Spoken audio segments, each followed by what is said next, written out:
Hello, ചെറിയിൽ ചെറുപഴം ഉണ്ടായിട്ടുണ്ടെന്ന് പറഞ്ഞിട്ട് പറിക്കാനായിട്ട് വന്നതാണ്. 3-4 എണ്ണം നല്ലതുപോലെ പഴുത്തിട്ടുണ്ടായിരുന്നു. അപ്പോൾ അതെല്ലാം പറിച്ചെടുത്തിട്ടുണ്ട്.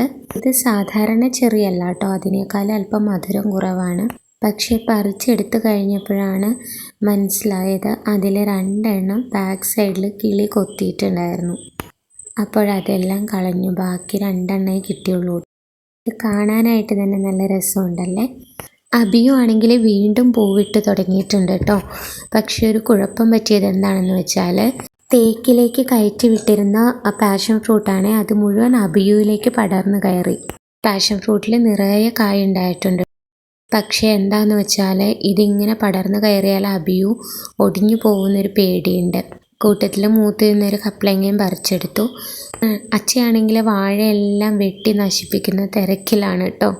വേറെ ഒന്നും കൊണ്ടല്ല, അതിന് ചുവട്ടിലായിട്ട് വേറെ കുറച്ച് തൈകൾ നട്ടിട്ടുണ്ട്. അപ്പോൾ വെയിൽ കിട്ടാൻ വേണ്ടിയിട്ടാണ് കേട്ടോ. തന്നെയല്ല, വാഴ കുലച്ച് വരുമ്പോഴത്തേക്ക് ഓരോ കീടങ്ങൾ കയറിയിട്ട് ഒടിഞ്ഞു പോകുന്നുണ്ട്. ഇത് കുടംപുളിയാണ്. കുടംപുളിയിൽ കുറച്ച് നാളായി പറമ്പിലേക്കൊക്കെ വന്നിട്ട്, അപ്പോൾ അതുകൊണ്ട് വള്ളിയൊക്കെ പടർന്നു കയറി കിടക്കുവാണേ. അപ്പോൾ അതെല്ലാം ഒന്ന് ശരിയാക്കി എടുത്ത് കുടംപുളിയൊക്കെ നേരെ വിടുക. അതുകൂടാതെ ഇന്ന് ഞങ്ങൾ പറിച്ചെടുത്തതാണ് ഇത് മുഴുവൻ. റംബൂട്ടാനുണ്ട്, കസ്റ്റർഡ് ആപ്പിളുണ്ട്. റംബൂട്ടാൻ കളറ് മാറി വരുന്നേ ഉള്ളൂ, എന്നാലും കുറച്ച് പറിച്ചെടുത്തു. കസ്റ്റർഡ് ആപ്പിളും നല്ലപോലെ മൂത്തതാണ്, പഴുത്ത് വരുന്നതേ ഉള്ളൂ.